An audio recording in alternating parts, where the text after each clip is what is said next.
चलने की संभावना जताई जा रही है। बारिश के बाद रांची और उसके आसपास के इलाके का तापमान भी कम हुआ है और देखिए लोगों को पिछले 2 दिनों के बाद गर्मी से राहत मिली है। ज्यादा जानकारी दे रहे हैं न्यूज 18 संवाददाता गौरव झा। राज्य में अगले 3 दिनों तक के लिए मौसम विभाग ने तेज हवा और बरसात को लेकर येलो अलर्ट जारी किया है। मौसम पूर्वानुमान की माने तो अगले 3 दिनों तक राज्य के अलग अलग हिस्से में तेज गति से हवा चल सकती है और इस हवा की गति 30 से 40 किलोमीटर प्रति घंटा की रफ्तार रह सकती है। मौसम विभाग की माने तो 6 सितंबर तक राज्य के कई इलाके में गर्जन के साथ तेज हवा चलेगी। इधर आज भी सुबह से रांची का मौसम सुहाना हो गया है। रांची में आज तापमान में गिरावट देखने को मिली है और तापमान में गिरावट के बाद लोगों को तपती हुई गर्मी से भी राहत मिली है। मौसम विभाग की माने तो बीते रोज सबसे अधिक बरसात डाल्टनगंज यानी कि मेदिनीनगर में 19.4 मिलीमीटर दर्ज की गई है। वहीं राज्य के अलग अलग हिस्से में जहां खूंटी, लातेहार और इसके साथ सरायकेला शामिल है, इन इलाके में भी बरसात देखने को मिली है। यहाँ रांची में की अगर हम बात करें तो आज सुबह से ही तेज हवा चल रही है और लोगों को गर्मी से भी राहत मिली है। गौरव झा, न्यूज 18 रांची। चाईबासा में लगातार हो रही बारिश की वजह से आपको बता दें कि टोमडेल पंचायत के कमाए में मुख्य सड़क का पुल टूट गया है, जिस कारण 15 गांव का आवागमन प्रभावित है। क्षेत्र के स्कूली बच्चों को स्कूल जाने में काफी दिक्कतों का सामना करना पड़ा है। तस्वीरें आप ही देखिए। अब आप देखिए कि जिले में लगातार हो रही बारिश की वजह से कितनी परेशानियां लोगों को हो रही है। बताया जा रहा है कि 15 गांवों का आवागमन अब इससे प्रभावित हो गया है। जो मुख्य सड़क था वो टूट गया है। अब एक तरफ से दूसरी तरफ जाने में लोगों को परेशानियों का सामना करना पड़ रहा है। बहुत पहले ये पुल बनी थी, ये पुल क्षतिग्रस्त हो गई। ये काइन बाकी से सेरिंदा मुख्य पथ है। ये आने जाने लोग यही रास्ता से गुजरते हैं, इसके अलावे और दूसरा रास्ता नहीं है। आने जाने वाले लोग काफी परेशान हैं। खबर मिल रही है गुमला से, जहां के गागरा गुमला नेशनल हाईवे पर छठ नदी के पास पिछले 3 महीने से एक बड़ा गड्ढा बना हुआ है, जो कि अब स्थानीय लोगों की जान के लिए खतरा बन चुका है। गड्ढे में आए दिन बड़े बड़े वाहन जैसे बस, ट्रक फंस जाते हैं। वहीं छोटी गाड़ियों के लिए भी इस मार्ग को पार करना मुश्किल हो गया है। लेकिन फिर भी संबंधित विभाग और जनप्रतिनिधि समस्या के प्रति पूरी तरीके से उदासीन हैं। स्थानीय लोगों ने प्रशासन पर मौन रहने और लापरवाही का आरोप लगाया है।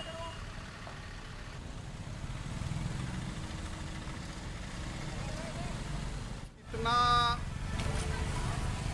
बेखबर है, इसको यहाँ पर जो गड्ढा सड़क है इससे देखी जा सकती है।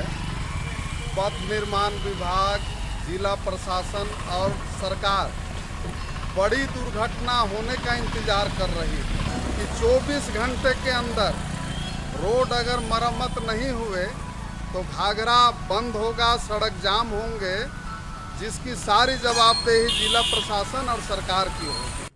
खबर रामगढ़ से मिल रही है, जहां के छावनी परिषद की वार्ड संख्या 8 का बिजुलिया तालाब रोड पूरी तरह से जर्जर और गड्ढों में तब्दील हो चुका है, जिस कारण यहां के लोगों को आने जाने में काफी परेशानी हो रही है।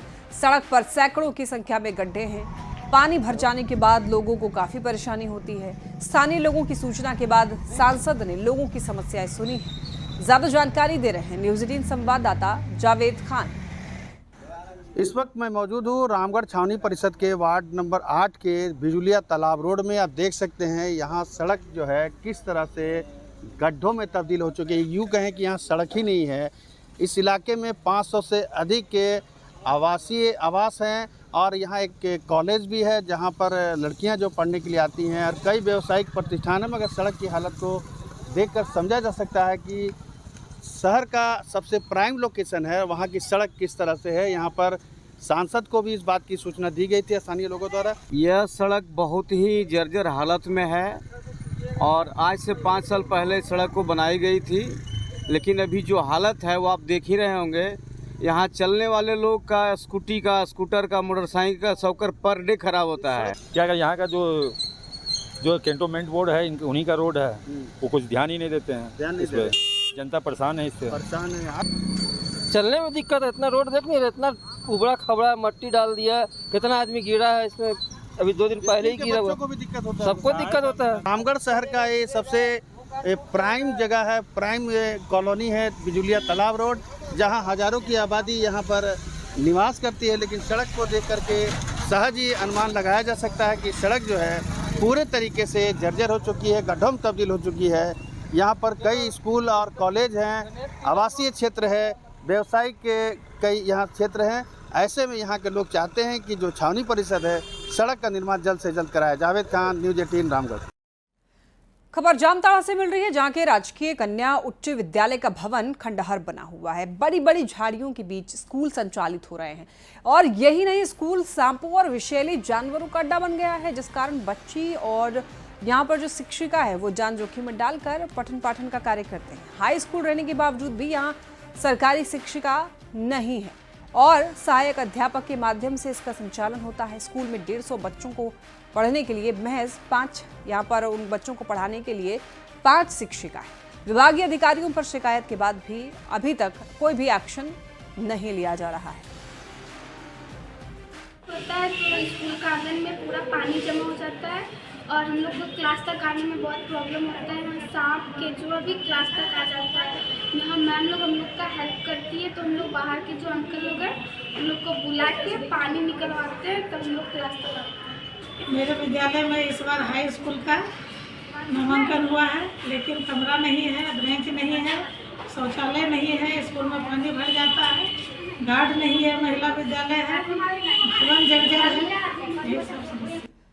और खबर जामताड़ा से, जहां पर बारिश के कारण पुल क्षतिग्रस्त हो गया है। प्रशासन ने आवागमन पर रोक लगा दी है, लेकिन कुछ युवाओं को रील बनाने का ऐसा खुमार सवार है कि वो अपने जान जोखिम में डाल करके यहाँ पर ये तस्वीरें हैं जामताड़ा देवघर मुख्य मार्ग की। लेकिन खतरे की इस जगह पर कुछ युवक सोशल मीडिया के लिए रील बनाते हुए दिखाई दिए।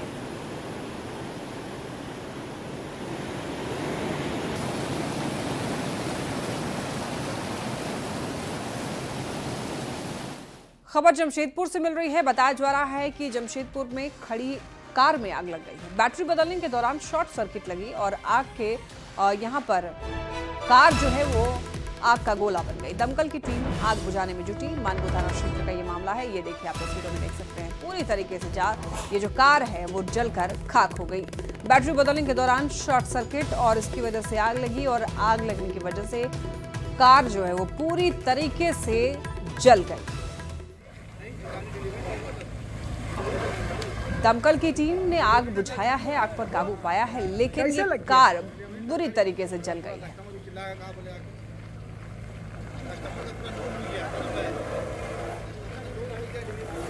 खबर लोहरदगा से मिल रही है, जहां पर उपराष्ट्रपति चुनाव में एनडीए गठबंधन के उम्मीदवार को लेकर बीजेपी और कांग्रेस सांसद उलझ गए। बीजेपी के राज्यसभा सांसद ने महागठबंधन के उम्मीदवार सुदर्शन रेड्डी पर निशाना साधा। कहा कि चुनाव के बाद खाली डब्बे और बोतल की तरह निराश नजर आएंगे। दीपक प्रकाश ने उनकी विचारधारा पर भी सवाल उठाया। वहीं कांग्रेस सांसद ने उपराष्ट्रपति के उम्मीदवार सुदर्शन रेड्डी का समर्थन किया और उनकी जीत का दावा किया। साथ ही दीपक प्रकाश के बयान पर पलटवार भी किया।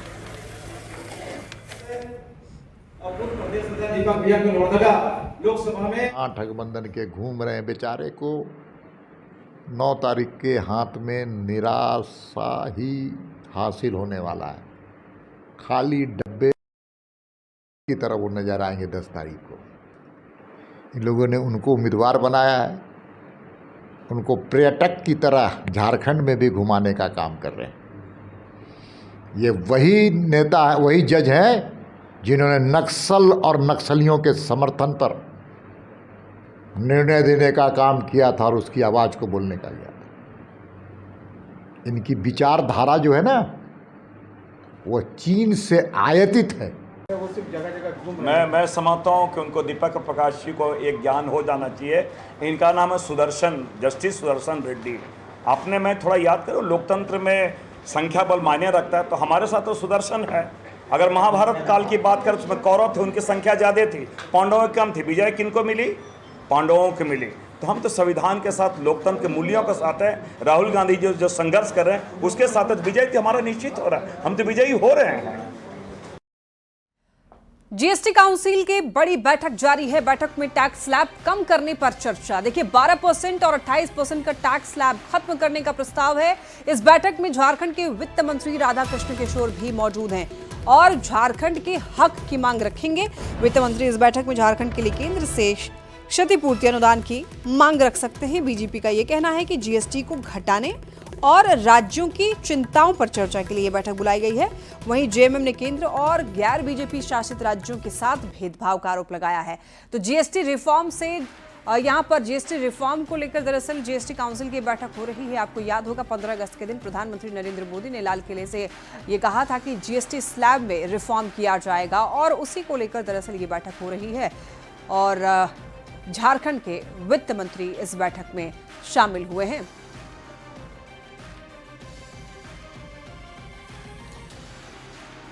तो आपको बताते चले, ऐसे में देखिए बीजेपी का ये कहना है कि जीएसटी को घटाने और राज्यों की चिंताओं पर चर्चा के लिए ये बैठक बुलाई गई है। वहीं जेएमएम ने केंद्र पर गैर बीजेपी शासित राज्यों के साथ भेदभाव का आरोप लगाया है।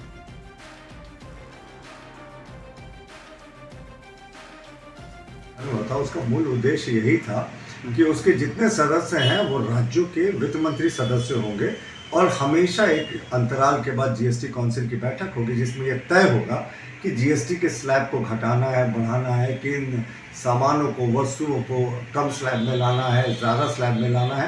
तो इसी के लिए जीएसटी काउंसिल का गठन हुआ था। यही हमारे फेडरल स्ट्रक्चर की खूबसूरती है, केंद्र राज्य का समन्वय। प्रधानमंत्री जी ने घोषणा की है कि बड़ी कटौती होगी साहब पर्व त्यौहार के पहले जीएसटी में, तो उसको लेकर बहुत बड़े स्तर पर मंथन चल रहा है, राज्यों से पूछा जा रहा है। तो मुझे लगता है कि जो जीएसटी का रिफॉर्म्स है ये एक लैंडमार्क रिफॉर्म्स होगा। विभिन्न राज्यों के द्वारा समय समय पर विभिन्न मांगे रखी जाती रही हैं, परंतु व्यवस्था ऐसी है, मानसिकता ऐसी है केंद्र में बैठे हुए हुक्मरानों का कि वो गैर भाजपा शासित राज्यों को तवज्जो नहीं देते। जो जीएसटी के पैसों का बंटवारा, जो डिवीजन होना चाहिए, जो हकदारी, जो हक है किसी राज्य का, वो हक मिलता नहीं है।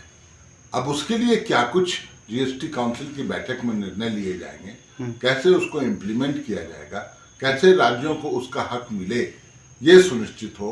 जीएसटी काउंसिल की बैठक दिल्ली में आहूत की गई है और उसमें तमाम राज्यों के वित्त मंत्री को बुलाया गया है और स्वाभाविक तौर पे हम भी अपनी बात जीएसटी काउंसिल की बैठक में रखेंगे कि हमारा जीएसटी का पैसा जो है आज तक अभी तक रिलीज नहीं हुआ है। तो जीएसटी का पैसा हमारा रिलीज हो और जो गलत जीएसटी लागू किया गया है उसमें सुधार किया जाए। खबर मिल रही है धनबाद से, जहां के पाथरडीह कोल वॉशरी प्रबंधन से तंग आकर जादू महतो ने आत्मदाह कर लिया था। आपको ये बता दें कि घटना के 2 दिन बाद भी मृतक के परिजन शव के साथ कार्रवाई करने और मुआवजा देने की मांग को लेकर आंदोलन कर रहे हैं। विधायक रागिनी सिंह भी आंदोलन में पहुंची और उन्होंने इस दौरान दोषियों पर कार्रवाई होने की बात कही, साथ ही पीड़ित को न्याय दिलाने का भरोसा दिया है। तो जादू महतो ने परेशान होकर के आत्मदाह किया। मरने से पहले कुछ लोगों पर आरोप लगाया था, उन पर कार्रवाई हो ऐसी मांग है परिवार वालों की। न्याय मिलना चाहिए। उस न्याय के लिए हम जितने भी यहाँ लोग खड़े हैं उस परिवार के साथ खड़े हैं और इस दुख के घड़ी में हम लोग हर पल हर समय जब तक उनको न्याय नहीं मिल जाता हम खड़े रहेंगे और सही अधिकार, सही हक आज जीते जी तो बेचारा को नहीं मिल सका, लेकिन हम लोग का पूरा प्रयास रहेगा, पूरे गांव के साथ हम खड़े हैं कि उनका सही हक मिले। देखिए ये पूरा क्या मामला है वो आपको बता दें। 13 साल बाद भी जमीन का मुआवजा नहीं मिला। बीसीसीएल की कोल वॉशरी ने एग्रीमेंट की जमीन जादू महतो ने परेशान होकर के आत्मदाह कर लिया। मृतक ने मरने से पहले कुछ लोगों पर आरोप लगाया था, मजदूर यूनियन के नेता पर आरोप लगाया था और उन पर कार्रवाई हो ऐसी मांग है परिवार वालों की। चलिए बढ़ते खबरों में आगे। खबर मिल रही है रांची से, जहां के रिनपास यानी कि रांची मनोचिकित्सा संस्थान का 4 सितंबर को शताब्दी वर्ष पूरा होने वाला है। संस्थान के 100 साल पूरे होने पर भव्य समारोह की तैयारी की जा रही है। स्वास्थ्य मंत्री इरफान अंसारी ने तैयारियों का जायजा लिया। उन्होंने संस्थान के निदेशक और विभाग के पदाधिकारियों को जरूरी निर्देश दिए। कार्यक्रम में दुनिया भर से कई बड़े मनोचिकित्सक शामिल होने जा रहे हैं। कार्यक्रम में करीब 700 लोगों के शामिल होने की संभावना है। ज्यादा जानकारी दे रहे हैं न्यूज 18 संवाददाता संजय कुमार सिन्हा। ये हमें लगता है कि वो ऐतिहासिक दिन भी होगा, पल भी होगा, और देश और विदेश से सारे डॉक्टर्स को हम लोग ने बुलाया है यहाँ पर कि उनकी भावनाओं से भी हम लोग अवगत होंगे, वो क्या सोचते हैं, कैसे बिल्डअप करें, कैसे अच्छा करें। और ये पुराना संस्था है, इसको हम हाईटेक करने जा रहे हैं। समाज में भी थोड़ा सा बदलाव लाने की आवश्यकता है। केवल हम नेगेटिविटी हम रखेंगे जीवन में तो हम कभी अच्छे की कामना हम नहीं कर सकते। तो समाज से भी मेरा आग्रह होगा कि ये घटना किसी के साथ भी हो सकती है। नहीं, ये मतलब एक बहुत लकी डे होगा हम सब लोगों के लिए, गर्व की बात कि माननीय मुख्यमंत्री जी, माननीय स्वास्थ्य मंत्री जी के प्रेजेंस में सारा डिस्कशन हम लोग करेंगे, है ना। और मानसिक स्वास्थ्य क्षेत्र में पूरी दुनिया में क्या विकास हो रहा उस पर ही परिचर्चा होगी, जिससे कि उन सारी सुविधाओं को हम लोग अपने संस्थान में भी लागू कर सकें, जिससे कि बेहतर क्वालिटी की सेवा हम लोग अपने मानसिक रोगियों को दे सकें। और जो समाज में नई नई बीमारियां आ रही, जैसे सर ने बताया टेक्नोलॉजी एडिक्शन, मोबाइल एडिक्शन, वो एक चैलेंज है पूरी दुनिया के लिए। तो हम लोग निश्चित रूप से चाहेंगे कि आगे चल के इसको सेंटर ऑफ एक्सेलेंस के रूप में इसको डेवलप करें, जिससे कि मानसिक स्वास्थ्य के क्षेत्र में हम लोग, चाहे बच्चा हो, चाहे बुजुर्ग हो, चाहे एडल्ट्स हो, हमारे यंग लोग हों, सबको हम लोग बेहतर क्वालिटी का सेवा भी दें। हम लोग से प्रपोजल दिए हैं, चाइल्ड साइकेट्री यूनिट झारखंड में है ही नहीं, कि बच्चों के लिए विभाग जहाँ पे आपका आउटडोर और इंडोर हो, तो उसमें जैसे नॉर्मल परिवार वाले की भी बच्चे आएंगे, और आपका जो जेल में है जुवेनाइल वाले जो क्राइम किए हैं, उनको भी मानसिकता की बीमारी होती है, तो उनका भी इलाज के लिए यहाँ हम लोग सेंटर खोलेंगे। स्वास्थ्य मंत्री इरफान अंसारी ने ऋण पास के 100 साल पूरे होने पर आयोजित कार्यक्रम के लिए सीएम हेमंत को भी न्योता सौंपा है, जिसे मुख्यमंत्री ने सहर्ष स्वीकार भी किया है। मुख्यमंत्री की उपस्थिति को लेकर सभी में उत्साह भी है और ये आयोजन मानसिक स्वास्थ्य सेवाओं और मन रोगियों के लिए अहम पहल साबित होगा।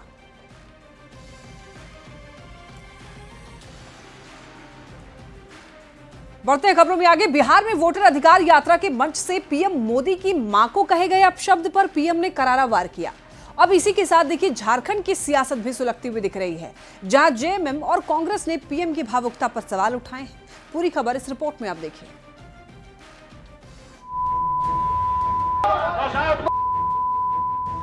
27 अगस्त को दरभंगा में वोटर अधिकार यात्रा के मंच से जो कुछ हुआ, उसकी गूंज एक सप्ताह बाद भी बिहार के साथ ही झारखंड और पूरे देश में सुनाई दे रही है। वोटर अधिकार यात्रा के मंच से पीएम नरेंद्र मोदी की मां को अपशब्द कहे गए। इस मामले पर पीएम मोदी ने पहली बार चुप्पी तोड़ी। उन्होंने कहा कि बिहार में आरजेडी कांग्रेस के मंच से मां को गाली दी गई, जो सिर्फ मेरी मां का अपमान नहीं बल्कि पूरे देश की मां, बहन और बेटी का अपमान है और इससे हर महिला को तकलीफ पहुंची है। बिहार में आरजेडी कांग्रेस के मंच से मेरी मां को गालियां दी गई। ये गालियां सिर्फ मेरी मां का अपमान नहीं है, ये देश की मां, बहन, बेटी का अपमान है। पीएम की ओर से दिए गए बयान के बाद झारखंड की राजनीति में उबाल आता दिख रहा है। जेएमएम ने कहा है कि किसी के माता पिता के नाम पर राजनीति नहीं होनी चाहिए, लेकिन पीएम भावुक करना जानते हैं। वहीं कांग्रेस ने भी पलटवार करते हुए कहा कि पार्टी हमेशा मां का सम्मान करती है, लेकिन जिन्होंने गाली दी वो उनके ही लोग थे। राजनीति में किसी के भी परिवार को शामिल करना, अपशब्द कहना कहीं से भी बर्दाश्त के बाहर है, लेकिन परिवार के नाम पर राजनीति भी नहीं होनी चाहिए। मां जिसकी उम्र 99 साल 95 साल की हो, उनको अपनी राजनीति के लिए एटीएम की लाइन में घंटों लगवा दिया, तो ये भावुकता का पल तो उस वक्त था। हम लोगों की आंखों से आंसू तो जरूर निकले कि ऐसा प्रधानमंत्री को नहीं करना चाहिए था। राजनीति में मतभेद और मनभेद भी होते हैं, लेकिन विरोध में जुटे दलों में इससे अगर शब्दों की मर्यादा और राजनीतिक शुचिता पर असर पड़े, तब न तो ये राजनीतिक दलों के लिए अच्छा माना जाएगा और न ही आम जनता के लिए। पीएम की मां को कहे गए अपशब्द का असर आने वाले बिहार चुनाव में पड़ना तय माना जा रहा है। वहीं झारखंड में भी इसकी तपिश अभी से ही महसूस की जा रही है। न्यूज 18 के लिए रांची से गौरव झा के साथ ब्यूरो रिपोर्ट। और रांची से एक बड़ी खबर, निलंबित आईएएस विनय चौबे को एसीबी ने रिमांड पर लिया है। हजारीबाग जमीन घोटाला मामला है और इसी मामले में रिमांड पर लिया गया है। 4 दिनों तक पूछताछ होने वाली है। एसीबी पूछताछ करेगी। एंटी करप्शन ब्यूरो 4 दिनों तक आईएएस विनय चौबे से पूछताछ करने वाली है। इसी वजह से रिमांड पर लिया है। हजारीबाग जमीन घोटाले का ये मामला है और इसी मामले में रिमांड पर लिए गए हैं निलंबित आईएएस विनय चौबे, जिनसे पूछताछ करने वाली है। एसीबी के ऑफिसर पूछताछ करेंगे। बताते चले आपको, ये मामला अब तूल पकड़ता जा रहा है और इसी मामले को लेकर के आईएएस विनय चौबे जो हैं उनकी मुश्किलें बढ़ती हुई दिखाई दे रही है। बताते चलें आपको, हजारीबाग में डीसी से 2005 से लेकर के 7 तक फर्जी कागजात तैयार करने का इन पर आरोप लगा था और निजी लोगों को अवैध लाभ देने का भी मामला जो है बताया जा रहा है। 18 साल बाद एसीबी ने एफआईआर दर्ज की है आईएएस विनय चौबे के खिलाफ। हजारीबाग जमीन घोटाले मामले में दोषी हैं आईएएस विनय चौबे, निलंबित कर दिए गए हैं। अब पहले भी इसी घोटाले में गिरफ्तारी हुई थी। अब आपको बताते चलें, 2005 से लेकर 7 के दौरान हजारीबाग में ये डीसी होते थे और हुआ करते थे और उसी समय बताया जा रहा है कि फर्जी कागजात इन्होंने तैयार किया था और कई लोगों को अवैध लाभ इन्होंने दिया था। ऐसे कई गंभीर आरोप लगे हैं विनय चौबे पर। और इसी के साथ इस बुलेटिन में फिलहाल के लिए इतना ही। आइए नजर डालते हैं इस वक्त की सुर्खियों पर।